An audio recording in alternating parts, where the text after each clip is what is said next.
बिस्मिल्लाहिर्रहमानिर्रहीम। जी नाज़रीन, इस वक्त मैं रईसाबाद की मस्जिद जो मौलाना तारक जमील साहब की मस्जिद है आबाई गांव में, वहाँ पे मौजूद हूँ। आप देख सकते हैं मस्जिद के मनाज़र, कितनी खूबसूरत मस्जिद है। और चंद ही लम्हों बाद यहाँ पे मौलाना तारक जमील साहब जो हैं वो तशरीफ़ लाने वाले हैं।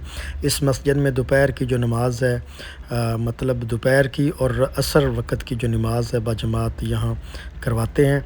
तो हम भी उनके वेट में हैं और यहाँ पे आएंगे अभी अभी चंद लम्हों बाद, तो हम आपकी मुलाकात भी इंशाल्लाह करवाएंगे। मस्जिद बहुत ही खूबसूरत मनाज़र, और ये उनके आबाई गांव की मस्जिद है।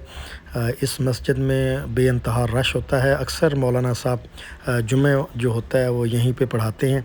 और कोई भी त्यौहार हो, मतलब ईद हो या मतलब और कोई ऐसा दिन हो जिस दिन मतलब अल्लाह ताला का कोई अहम करम नवाज़ी वाला दिन हो, तो वो यहाँ पे जो है ख़ुसूसी तौर पे ख़िताब करते हैं।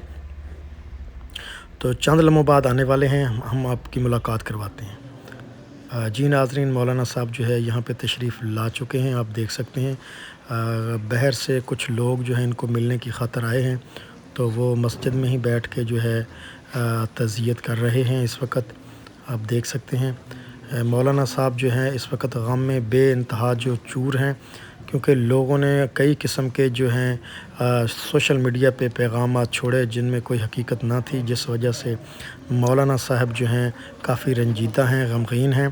क्योंकि उन्हें बेटे जो उनके थे उनसे इनको बेहद मोहब्बत थी और उनको ये सब कुछ अपना समझते थे जो इस दुनिया से इनको छोड़ के चले गए हैं।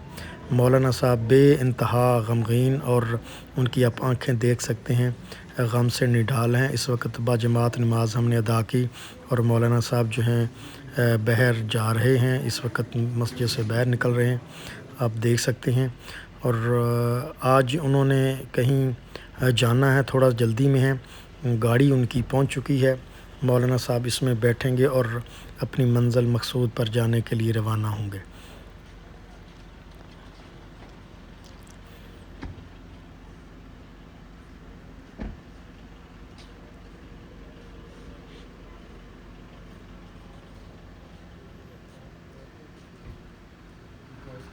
जी नाज़रीन, मौलाना साहब जो हैं गाड़ियों पे सवार होकर चले गए हैं।